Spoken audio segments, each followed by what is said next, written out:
প্রিয় শিক্ষার্থীবৃন্দ, একাদশ অধ্যায়ের ক্লাস সর্বশেষ অংশের উপরে শুরু করতে যাচ্ছি। তোমাদের সকলকে শুভেচ্ছা জানিয়ে আশা করি তোমরা সবাই ভালো আছো, সুস্থই আছো।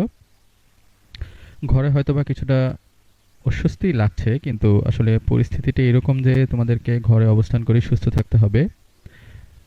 আজকের ক্লাসটি আসলে একটু দীর্ঘ হবে, বিভিন্ন বিষয়ের উপরে আলোচনা থাকবে আজকের এই ক্লাসে। একেবারে প্রজননের অংশ, নিষেক, তারপরে ভ্রূণ ধারণ, ইমপ্লান্টেশন এবং সর্বোপরি ভ্রূণের যেই বিকাশ, সকল কিছু নিয়ে আজকের এই ক্লাসটি সজ্জিত। তো শুরু করছি আজকের ক্লাস। প্রথমেই প্রাণীর প্রজনন। আমরা ইতিমধ্যেই উদ্ভিদের প্রজনন সম্পর্কে জ্ঞাত হয়েছি, তো প্রাণীর প্রজনন সম্পর্কেও জানব। সেক্ষেত্রে প্রজননের যেই সংজ্ঞা, তার কিন্তু তেমন কোনো ব্যতিক্রম নেই। এক্ষেত্রে প্রজনন আমরা জানি যে প্রক্রিয়ায় কোনো জীব তার বংশ সৃষ্টি করে থাকে তাকে আসলে প্রজনন বলে। তো প্রাণী জগতে এর ক্ষেত্রেও দুই রকমের প্রজনন দেখা যায়, একটি অযৌন প্রকৃতির, অন্যটি যৌন প্রকৃতির। উদ্ভিদের ক্ষেত্রেও একই রকম ছিল। তো অজনন জনন বা অযৌন প্রজনন যে প্রক্রিয়া বা অ্যাসেক্সুয়াল যেই রিপ্রোডাকশন, সেখানে যেই ঘটনাটি ঘটে তোমরা আগেও জানো, মুকুলোদ্গম, বিভাজন, খণ্ডায়ন ইত্যাদি পদ্ধতি আসলে প্রাণীদের ক্ষেত্রেও প্রযোজ্য। যেমন মুকুলোদ্গমের ক্ষেত্রে, হাইড্রার ক্ষেত্রে দেখা যায়, বিভাজন কোনো দণ্ডাকৃতির বা সূত্রাকৃতির প্রাণীদের ক্ষেত্রে দেখা যায়, বা খণ্ডায়ন, এই পদ্ধতিগুলো আসলে নিম্ন শ্রেণীর প্রাণীদের ক্ষেত্রে ঘটে থাকে আর কি। আমি আগেও বোধ করে বলেছি। তো যৌন প্রজনন প্রক্রিয়ায় অবশ্যই দুটি বিপরীত লিঙ্গের প্রাণী পুং ও স্ত্রী জনন কোষ কিংবা গ্যামেট উৎপন্ন করবে এবং তাদের মধ্যে নিষেক এর মাধ্যমে প্রজনন কাজটি ঘটে থাকবে। মানে এক্ষেত্রে যে যৌন প্রজনন রয়েছে, এক্ষেত্রে আসলে দুইটি জনন কোষের প্রয়োজন পড়বে আর কি। তো এই পদ্ধতির মাধ্যমে আসলে যৌন প্রজনন সম্পাদিত হয় প্রাণীদের ক্ষেত্রে, উদ্ভিদের ক্ষেত্রে একই। তো আমরা এবার চলে যাই নিষেক কাকে বলে। নিষেক বা ফার্টিলাইজেশন, তোমাদের ইতিমধ্যেই তোমরা ধারণা লাভ করেছো আসলে নিষেক কাকে বলে। নিষেকে আসলে যে প্রক্রিয়ার মাধ্যমে একটি ডিম্বাণু একটি শুক্রাণুর মিলন ঘটে তাকে আসলে নিষেক বলে। তো এই প্রক্রিয়াটি সাধারণত যৌন প্রজননের ক্ষেত্রেই ঘটে থাকে আর কি। তো একই প্রজাতির পরিণত ডিম্বাণু এবং শুক্রাণুর মাধ্যমেই বা মধ্যেই এই ফার্টিলাইজেশন কাজটি সম্পাদিত হয়। এক্ষেত্রে অবশ্যই মনে রাখতে হবে ডিম্বাণু এবং শুক্রাণু উভয়ই কিন্তু হ্যাপ্লয়েড ধরনের হয়ে থাকে, মানে তাদের ক্ষেত্রে এক প্রস্থ ক্রোমোজোম অবস্থান করে তাদের কোষের ভিতরে। তো নিষেক দুই ধরনের হয়, এটি একটি নতুন বিষয় তোমাদের জন্য। নিষেক আসলে দুই রকমের, একটা এক্সটার্নাল, অন্যটি ইন্টারনাল। তো এক্সটার্নাল ফার্টিলাইজেশন এবং ইন্টারনাল ফার্টিলাইজেশন, এক্ষেত্রে চিত্রে তোমরা দেখতে পাচ্ছ যে পুং জনন মাতৃকোষ থেকে মিউসিস কোষ বিভাজনের মাধ্যমে শুক্রাণু উৎপন্ন হয় এবং স্ত্রী জনন মাতৃকোষ থেকেও মিউসিস কোষ বিভাজনের মাধ্যমে ডিম্বাণু উৎপন্ন হয়। এক্ষেত্রে একটি বিষয় বলে রাখি, তোমাদের অনেক সময় প্রশ্ন আসে মিউসিস কোষ বিভাজন কোথায় ঘটে। তো তোমরা কোনো কিছু চিন্তা না করেই সরাসরি জবাব দিয়ে দাও যে মিউসিস কোষ বিভাজন জনন কোষে ঘটে। আসলে মিউসিস কোষ বিভাজন জনন কোষে কখনোই ঘটে না। আমি আগেও ক্লাসে বিষয়টি নিয়ে আলোচনা করেছি।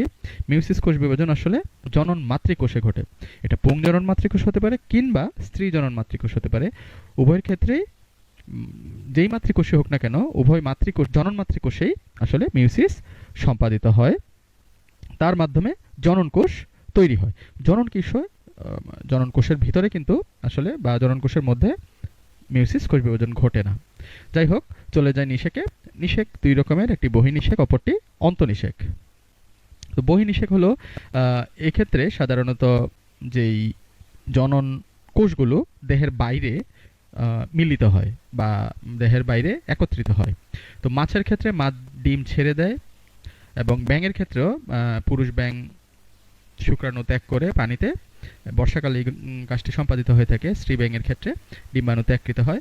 সমগ্র প্রক্রিয়াটি দেহের বাইরে সম্পাদিত হয়। অন্তঃনিষেকের ক্ষেত্রে আসলে দেহের ভেতরে এই কাজটি সম্পাদন ঘটে থাকে। এই হচ্ছে দুই রকমের নিষেক। তো অন্তঃনিষেক কাদের ক্ষেত্রে হয়ে থাকে? অন্তঃনিষেক আসলে উন্নত সকল প্রাণীদের ক্ষেত্রেই অন্তঃনিষেক হয়ে থাকে। নিষেকের যে তাৎপর্য, এটি তোমাদের একটু অনুধাবন করা দরকার। এটি অনুধাবনমূলক প্রশ্নের জন্য গুরুত্বপূর্ণ। নিষেক ভ্রূণে ডিপ্লয়েড ক্রোমোজোম সংখ্যাকে পুনঃস্থাপিত করে। খেয়াল করো, নিষেক ঘটে দুটি জনন কোষের মধ্যে, দুঃখিত। এই জনন কোষে কিন্তু হ্যাপ্লয়েড কোষ থাকে। তো একটি পূর্ণাঙ্গ যে প্রাণী, যেমন ধরো আমি কিংবা আমরা কিন্তু ডিপ্লয়েড ক্রোমোজোমধারী। তো যদি ডিপ্লয়েড ক্রোমোজোম সংখ্যা আবার জীবের মধ্যে পুনঃস্থাপিত হতে হয় বা পুনরায় সংস্থাপিত হতে হয়, তাহলে অবশ্যই নিষেকের দরকার পড়বে। ডিম্বাণু যখন পরিস্ফুটিত হয় বা ডিম্বাণুর পরিস্ফুটনের কাজটি সক্রিয় করার ক্ষেত্রে নিষেকের ভূমিকা রয়েছে।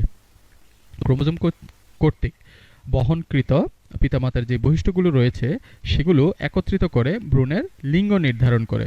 মানে নিষেক ভ্রূণের লিঙ্গ নির্ধারণে ভূমিকা রাখে। বংশবিস্তার এবং বংশরক্ষার জন্যও আসলে নিষেকের প্রয়োজন। তো হরমোনের ভূমিকা, মানব প্রজননে হরমোনের বিশেষ ভূমিকা রয়েছে। বিভিন্ন রকমের হরমোন রয়েছে যেগুলো মানব প্রজননে ভূমিকা রয়েছে। তোমরা হরমোনের সংজ্ঞা জানো। তো প্রজনন সংক্রান্ত হরমোনগুলোর কাজ তোমরা দেখে নাও। পিটুইটারি, তারপরে থাইরয়েড, এড্রিনাল। পিটুইটারি গ্রন্থিটি আমাদের মস্তিষ্কের অগ্রমস্তিষ্কের যেই হাইপোথ্যালামাস অংশ আছে তার নিচের দিকে অবস্থান করে। এটি বৃদ্ধি, উদ্দীপক এবং উৎপাদক হরমোন হিসেবে কিছু হরমোন নিঃসরণ করে থাকে। এটি দৈহিক বৃদ্ধির বা গৌণ জননাঙ্গ সহ বিভিন্ন অঙ্গের বৃদ্ধি ঘটনে ভূমিকা রাখে। থাইরয়েড হরমোনটি আমাদের যেই ট্রাকিয়া রয়েছে, ট্রাকিয়ার উপরের দিকে অবস্থান করে। এই গ্রন্থি থেকে থাইরক্সিন হরমোন নিঃসরিত হয়। তো এটি কি ধরনের কাজ করে দেখে নিবে।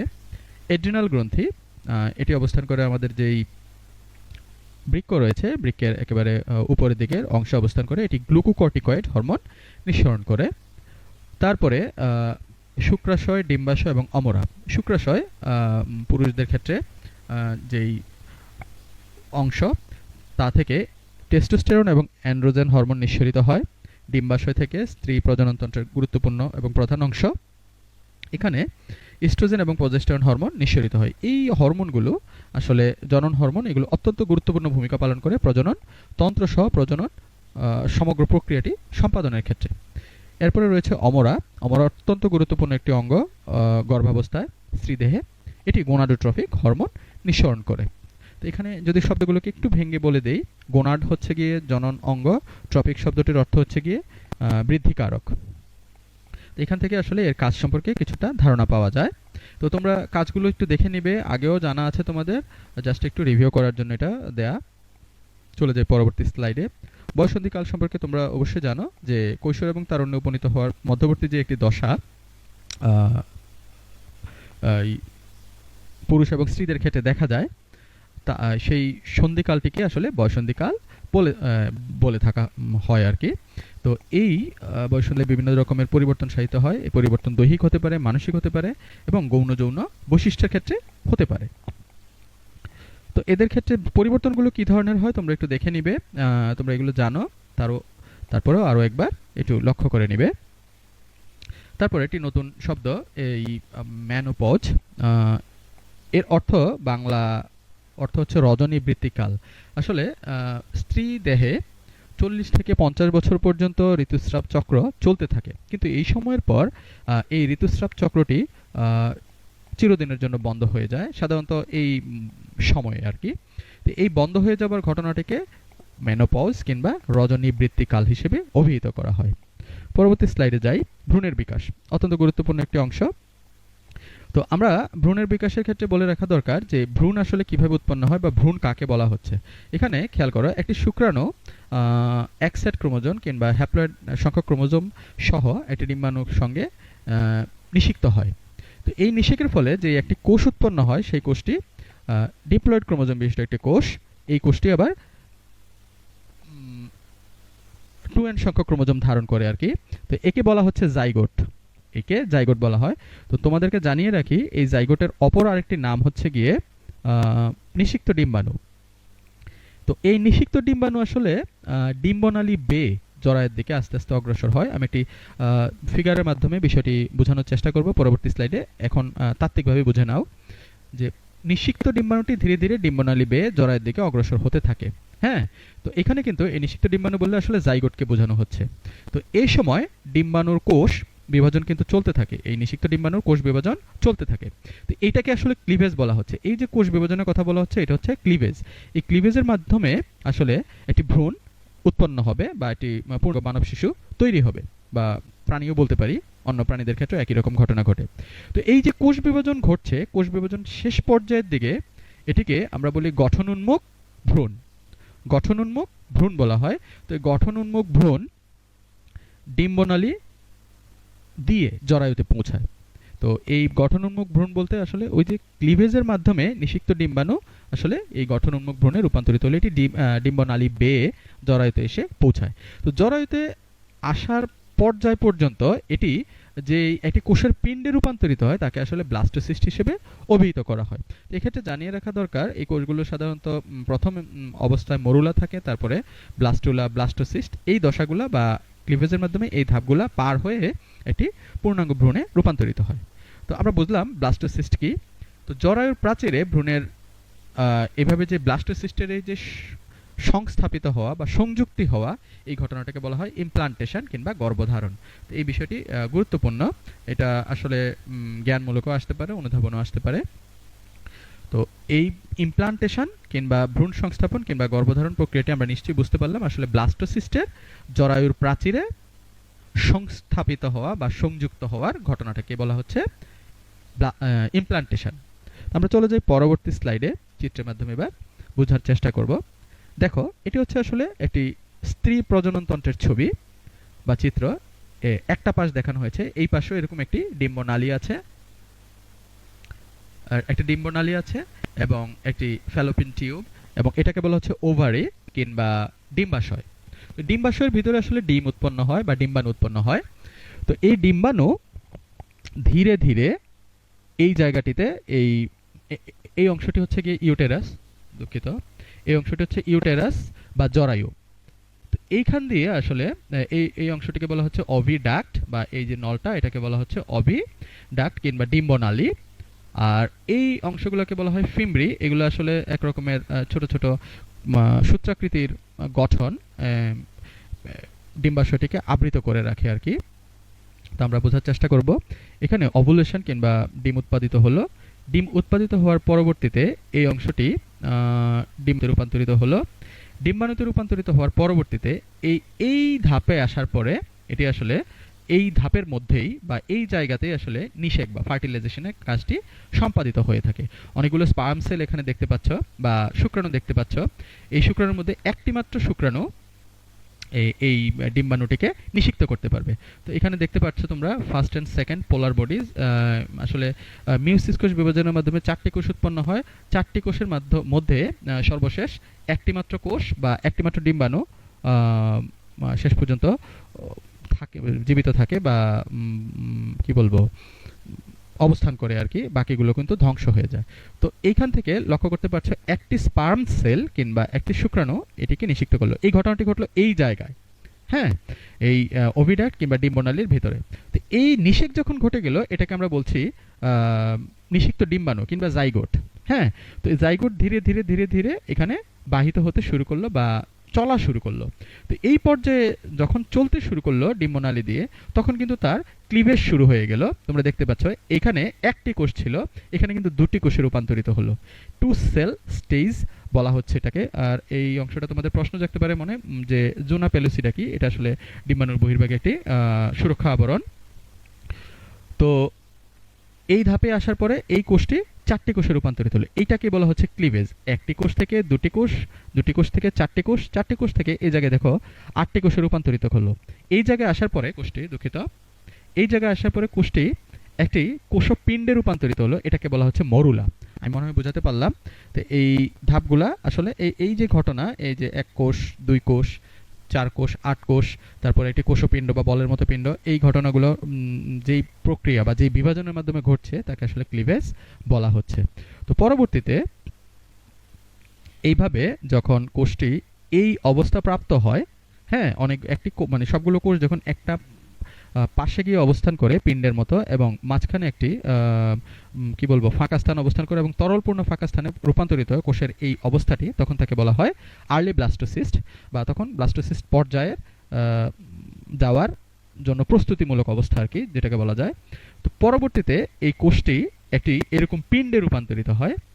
এখানে ফাঁকা স্থান তৈরি হয়, এটি তো সাদা অংশটি তরলপূর্ণ এবং এটি হচ্ছে কোষের পিণ্ড। তো এই অবস্থাটিকে বলা হচ্ছে আসলে ব্লাস্টোসিস্ট। এটাকে ব্লাস্টোসিল ক্যাভিটি বলা হচ্ছে আর কি, বা ট্রফোপ্লাস্ট, বাইরের দিকের একটি আবরণ বা কোষীয় স্তরটিকে বলা হচ্ছে। তো যাই হোক, এই হচ্ছে কি ব্লাস্টোসিস্ট। এই ব্লাস্টোসিস্টের এই জায়গার মধ্যে, ভ্রূণের মধ্যে বসে যাওয়া কিংবা সংযুক্ত হওয়ার, এই দুঃখিত আমি ভ্রূণ বলেছি, এটি আসলে জরায়ু হবে। জরায়ুর প্রাচীর, এই গোলাপি অংশটি হচ্ছে জরায়ু প্রাচীর। জরায়ুর প্রাচীরের মধ্যে বসে যাওয়ার ঘটনাকেই বলা হচ্ছে আসলে ইমপ্লান্টেশন। ইমপ্লান্টেশন, আমি আশা করি তোমরা বুঝতে পেরেছো, গর্ভধারণ কিংবা ভ্রূণ সংস্থাপনের ঘটনা হচ্ছে ইমপ্লান্টেশন। চলে যাই এবার পরবর্তী ভিডিওটি লক্ষ্য করো। At the start of the menstrual cycle, a cohort of follicles starts to grow, but generally only one continues to develop. This follicle is referred to as the dominant follicle. In its interior, the follicle contains an immature oocyte. This follicle increases in size by 1 to 2 millimeters per day. The follicle produces estrogen and causes the lining of the uterus, the endometrium, to thicken. Around day 12 to 14 of the cycle, the follicle has grown to the size of about 21 millimeters. The rupture of the follicle ensues, which is called ovulation, and the mature ovule is released. The fallopian tube's fimbriae move towards the ovary and catch the oocyte that stays near the ampullary zone of the tube, waiting to be fertilized. If sexual intercourse occurs, the semen deposited in the vagina starts its ascension into the tube, and the sperm eventually arrive at the oocyte. One of these will succeed in penetrating into the interior of the oocyte. তোমরা দেখতে পাচ্ছ নিষেকের কাজটি সম্পাদিত হচ্ছে, এই ঘটনাটি আসলে এই জায়গায় ঘটবে। One day following fertilization, a cell with 2 nuclei is observed, at which point in time it is called an embryo, and it begins to divide itself. 2 days after fertilization, the embryo is made up of 2 to 4 cells and moves along the tube in the direction of the uterus. At the end of 4 days, the embryo continues to divide itself, at which point it is called the morula, and the interior of the embryo has an area filled with liquid, and this is called the blastocyst. ধীরে ধীরে এটি এগিয়ে যাচ্ছে। এটি এবার জরায়ু গাত্রে সংস্থাপনের প্রস্তুতি নিচ্ছে। জরায়ু গাত্রে প্রবেশ করলো এবং জরায়ু গাত্রে সংস্থাপিত হয়ে গেল। এই যে এইখানে দেখো তোমরা, এই যে সংস্থাপন বা জরায়ু গাত্রের মধ্যে বসে যাওয়ার ঘটনাটিকে আসলে ইমপ্লান্টেশন বা ভ্রূণ সংস্থাপন বলা হচ্ছে আর কি। তো জরায়ুর অন্তঃগাত্র সংলগ্ন অবস্থায় ভ্রূণটি বাড়তে থাকে, এটি আসলে গর্ভধারণের ঘটনা। এখানে ভ্রূণটি ধীরে ধীরে বড় হতে থাকবে এবং এটি আস্তে আস্তে মানব শিশুতে রূপান্তরিত হবে। তো জরায়ুর অন্তঃগাত্রে ভ্রূণের এই সংস্থাপন হওয়ার যে ঘটনা, তারপর থেকে শিশু ভূমিষ্ঠ পর্যন্ত সময়কে আসলে গর্ভাবস্থা বলা হয়ে থাকে।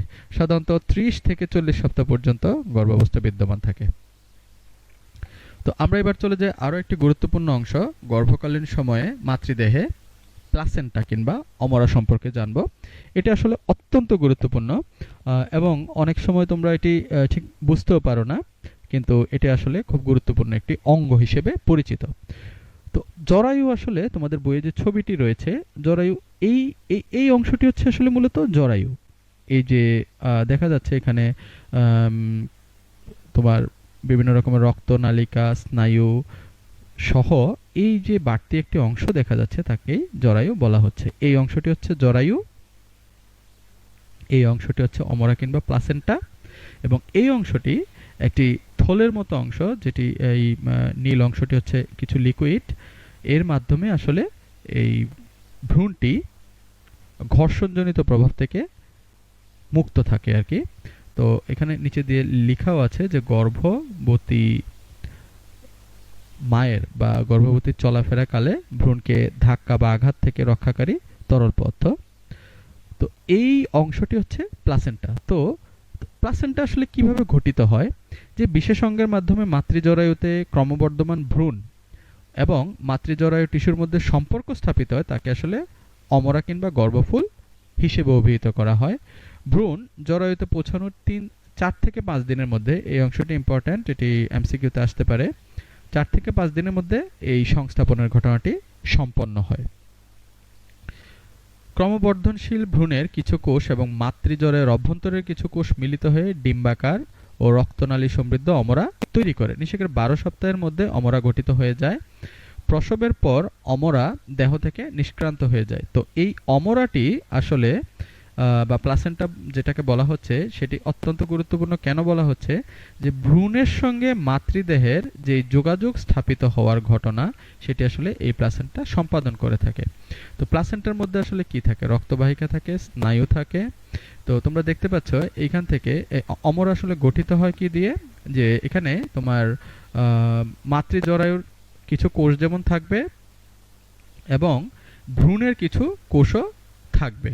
ভ্রূণের কোষ এবং মাতৃজরায়ুর কোষ একত্রিত হয়ে এই অমরাটি তৈরি হয়ে থাকে বা প্লাসেন্টাটি তৈরি হয়ে থাকে। তো এখান থেকে যদি একটি শিশু বা একটি ভ্রূণ তার দেহ থেকে বর্জ্য নিষ্কাশন করতে চায়, তাহলে এখান থেকে রক্তের মাধ্যমে বর্জ্য নিষ্কাশিত হবে এবং এখান থেকে শিরা অমরাতে গমন করছে। ঠিক একই রকমভাবে তার যে পুষ্টি দরকার, এই পুষ্টি উপাদানগুলো সে মাতৃদেহ থেকে ধমনীর মাধ্যমে তার দেহে পাচ্ছে। যে অক্সিজেন দরকার শ্বাস গ্রহণের জন্য, এটিও সে এখানে ধমনীর মাধ্যমে পেয়ে যাচ্ছে। তো এইভাবে আসলে মাতৃদেহের সঙ্গে তার যোগাযোগটা স্থাপিত হয়। তো এখানে তোমরা দেখতে পাচ্ছ গর্ভবতী খাদ্য অক্সিজেন গর্ভফুলে বহনকারী ধমনী লাল বর্ণের, আর কার্বন ডাইঅক্সাইড ও অন্যান্য বর্জ্য পদার্থ মাতৃদেহে স্থানান্তর ঘটছে এই নীল বর্ণের বাহিকার মাধ্যমে। এটাকে শিরা হিসেবে অভিহিত করা হচ্ছে বা শিরা বলছি আমরা। গর্ভবতীর রক্তপূর্ণ প্রকোষ্ঠ তোমরা বুঝতে পারছো, গর্ভফুলে বর্জ্য পদার্থ জমা হওয়ার ঘটনা বা বহনকারী ধমনী, এবং গর্ভফুল থেকে খাদ্য অক্সিজেন বহনকারী শিরা। তো এই হচ্ছে গিয়ে প্লাসেন্টার ঘটনা। তারপরে চলে যায় ভ্রূণ আবরণী বা ফিটাল মেমব্রেন। তো এই চিত্রটি তোমরা যদি দেখো বা লক্ষ্য করো, এখানে দেখবে যে একটি শুক্রাণু ডিম্বাণুর নিষিক্তকরণের ঘটনা ঘটলো এখানে। পরবর্তীতে 36 ঘন্টা পর এটি বা 1.5 দিন পর বলা চলে, এটি দুটি কোষে রূপান্তরিত হলো। এখানে ক্লিভেজ শুরু হলো, এটি মরুলা বা কোষপিণ্ডে রূপান্তরিত হলো, এটি ব্লাস্টুলা দশায় রূপান্তরিত হচ্ছে ধীরে ধীরে। এখানে অবশ্য ব্লাস্টুলা দশাটি দেখানো হয়নি, এখানে সরাসরি চলে যাওয়া হয়েছে। 4 সপ্তাহ পরে ভ্রূণথলি তরলের মধ্যে ভাসতে থাকে। এই সময় হৃদস্পন্দন ও মস্তিষ্কের গঠন শুরু হয়ে যায়। এটা কিন্তু খুব ইম্পর্ট্যান্ট একটা এমসিকিউ প্রশ্ন, যে মস্তিষ্ক এবং হৃৎপিণ্ডের গঠন ভ্রূণে কত সময় পরে বা কত দিন পরে শুরু হয়? এটা 4 সপ্তাহ পরে হয়। 5 সপ্তাহ পরে কি ঘটে, তারপরে 8 সপ্তাহ পরে কি ঘটে, 28 সপ্তাহ পরে কি ঘটে, 38 সপ্তাহ পরে কি ঘটে, তোমরা এই বিষয়গুলো আশা করি বুঝতে পারবে। আমরা চলে যাই পরবর্তী স্লাইডে। এখানে কিছু মৌলিক জ্ঞান দেয়া আছে, তোমরা একটু দেখে নিবে। এখানে যেটা বলা হচ্ছে আর কি, যে জরায়ু নির্দিষ্ট ব্যবধানে সংকুচিত হতে পারে এবং বেদনার সৃষ্টি হয়। এই যে ঘটনাটি বা সংকোচন প্রসারণের যে ঘটনাটি, এটি আসলে এই হরমোনের প্রভাবে সম্পাদিত হয়ে থাকে। যে এস্ট্রোজেন প্রজেস্টেরন হরমোন রয়েছে, সেই হরমোনের প্রভাবে প্রসবের শেষ পর্যায়ে ভ্রূণের বাইরের পর্দাগুলো ফেটে যায় এবং ভিতরের তরল বাইরে নির্গত হয়ে একসময় শিশু ভূমিষ্ঠ হয়। এই অংশটি সম্পর্কে আসলে বিশেষ আলোচনার দরকার আছে কিনা আমি জানি না, তোমরা অনেকবারই হয়তোবা এই বিষয়গুলো নিয়ে পড়েছ। তারপরেও যেহেতু এটি একটি ভাইরাস, আমরা এখন একটি ভাইরাসের আক্রান্ত বা দুঃখিত, মানে একটি ভাইরাস আমাদেরকে আক্রমণ করেছে যেটি অদৃশ্য অবস্থায় বিদ্যমান। তো আমার কাছে মনে হলো এই বিষয়টি এই কারণে আলোচনা করা দরকার। আসলে এইচআইভির আলোচনার প্রেক্ষিতেই আমি আসলাম, বা আসলে ভাইরাস সম্পর্কে আলোচনার স্বার্থেই এই অংশটিকে আমি সংযুক্ত করলাম আলোচনার মধ্যে, আজকের সামগ্রিক আলোচনা। আসলে তো ভাইরাস মূলত কি দ্বারা গঠিত আমি অবশ্যই আলোচনা করেছি আগেও। ভাইরাস আসলে দুইটি উপাদানের দ্বারা গঠিত হয়ে থাকে, একটি হচ্ছে গিয়ে প্রোটিন, অন্যটি হচ্ছে গিয়ে নিউক্লিক অ্যাসিড। তো করোনা যে ভাইরাসের নাম আমরা জানি, সেটি আসলে এই দুইটি উপাদানের সমন্বয়ে গঠিত। এখানে এই প্রোটিন থাকে এবং তার সঙ্গে আরএনএ নিউক্লিক অ্যাসিড থাকে। আরএনএ নিউক্লিক অ্যাসিডটি অবস্থান করে আর কি। তো এখানে বলে রাখা দরকার যে এইডস ভাইরাস বলো বা এইচআইভি ভাইরাস বলো, হেপাটাইটিস বি ভাইরাস বলো, করোনা ভাইরাস বলো, পোলিওমাইলাইটিস ভাইরাস বলো, সবার ক্ষেত্রে কিন্তু গঠন একই রকম এবং ভাইরাসের ভ্যাকসিন একটু আবিষ্কার করা কষ্টদায়কই। তো এইডসকে বা এইচআইভি যে ভাইরাসটা, এটাকে মারণঘাতী ভাইরাস বলা হয়। এটার কারণটা কি? এটার যে বিশেষ কারণ সেটা নিয়ে একটু বলে রাখি। শ্বেত রক্ত কণিকার যে কোষগুলো আছে সেগুলার উপরেই বা সেটার বাইরের দিকে যেই কোষ থাকে বা প্রধান যেই কি বলবো প্রতিরক্ষাকারী আমাদের শরীরে কোষগুলো থাকে, এই কোষগুলোকে আসলে এইচআইভি ভাইরাস আক্রমণ করে এবং ধ্বংস করে দেয়। তো আমার প্রতিরক্ষার জন্য যে কোষগুলো রয়েছে সেই কোষগুলোকে যদি ধ্বংস করে দেয়, আমার রোগ প্রতিরোধ ব্যবস্থাটাই ভেঙে পড়ে। তো এই কারণে আসলে ভাইরাসকে দুঃখিত, এইচআইভি ভাইরাসকে মারণঘাতী বলা হয় এবং এইডসকে ঘাতক রোগ হিসেবে অভিহিত করা হয়। তো এই ক্ষেত্রে একটু জানিয়ে রাখি, এইডস ভাইরাস পৃথিবীতে মোটামুটি 1981 সালে আবিষ্কৃত হয়। তো আজকে ধরতে গেলে 39 বছর পরেও কিন্তু এর কোনো প্রতিষেধক আবিষ্কৃত হয়নি। হ্যাঁ, বা প্রতিষেধক বলতে ভ্যাকসিনকে বোঝানো হচ্ছে আর কি, কোনো টিকা আবিষ্কৃত কিন্তু হয়নি। তো এটার কারণ দেখে নিবে, এগুলো তোমরা জানো এবং লক্ষণগুলো তোমরা যে জানো না এমন নয়, অনেক পড়েছ। আমি আসলে এই চ্যাপ্টারটি শেষ করব এই আলোচনার মাধ্যমে। আমাদের একাদশ অধ্যায়ের সমাপ্তি ঘটতে যাচ্ছে এই স্লাইডের মাধ্যমে, এগুলো একটু দেখে নিবে। এবার বাড়ির কাজ, আসলে এখানে হরমোনের ভূমিকা লিখে আনা কিংবা হরমোনের ভূমিকা সম্পর্কে আলোচনার কথা বলা থাকলেও আশা করব তোমরা বাকি অংশগুলো থেকেও বিভিন্ন বছরের সৃজনশীল অনুশীলন করবে এবং এখান থেকে এমসিকিউ অনুশীলন করবে। আমি বিভিন্ন অংশের এমসিকিউ প্রশ্নের সম্পর্কে একটু একটু হিন্টস দিয়েছি তোমাদের, তো এগুলোর উপর একটু জোর দিবে। আশা করি সবাই ভালো থাকবে। তো আজকের ক্লাস এখানে সমাপ্ত করছি, একটু দীর্ঘায়িত হলো ক্লাসটি। সবাইকে ধন্যবাদ, ভালো থাকো সবাই।